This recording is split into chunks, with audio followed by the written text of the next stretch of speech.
So my challenge to each and every one of you today is to recognize how precious is that vote and to leave here today with a real burden on your heart to tell somebody how important this election is.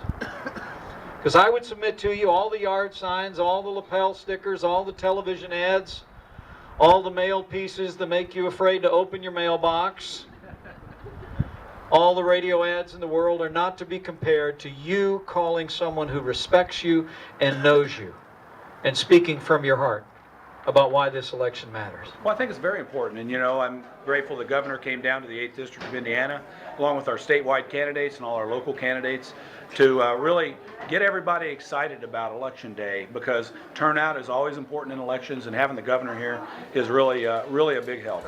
Every dollar spent should be done so with serious respect and consideration for the people that earn those dollars. Every dollar that comes to government has a name and a face attached to it. Abraham Lincoln, our party's first president, said, "Government should do for people only what they cannot do better for themselves, and no more." And we as a party must not stray from that philosophy. We must attack the problems of too much government and inefficient government at the same time.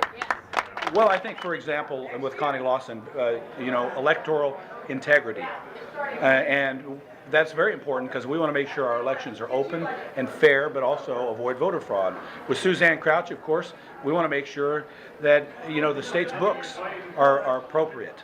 And at the treasurer's race, when you have to invest all this money that the state has, and we have control of all that money, we have to have someone who really looks at this from a conservative perspective and make sure the taxpayer dollars are really held tightly and make sure they're invested properly. So all three of these races are very important. Right now, this is a crucial election, federal level, state level, and local level, as far as putting fiscal conservatives into office so that we can continue to be the envy of our nation.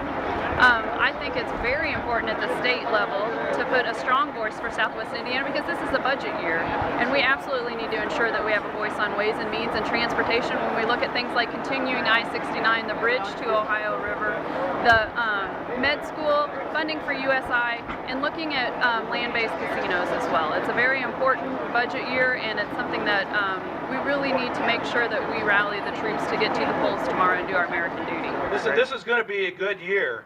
Tomorrow, we're going to take back the U.S. Senate for Republicans. And you know why? You know why we're going to take it back? Because conservative values work for everyone. And the American people know it. I want you to pick up the phone and I want you to tell them, look, I'm voting for Connie and Suzanne and Kelly, and here's why. Because we need a strong, experienced conservative team at the State House to ensure that Indiana promotes a pro-business and a fiscal responsibility platform. I'm voting for Larry Bouchon, I'm voting for Holly and all these other great candidates because I believe in them. And encourage your neighbors and friends to make time to vote. It's so important to remind ourselves on a day before an election day that it doesn't matter how much support you have. What matters is how many of your supporters take time to exercise their vote. And so I would submit to you that the future of this state, as Kelly said so well, is in your hands. Leave here today with a burden on your heart to reach out to family and friends and neighbors and co-workers and tell them this one matters. And I know that with your help, if all of us do all that we can, Indiana will continue to be on a pathway toward prosperity and opportunity for all of our people. We will deliver a great victory for Republican values, and Indiana will continue to lead the way in this nation back to everything that's always made America strong and will make America strong again. Thank you very much. Let's go make it happen.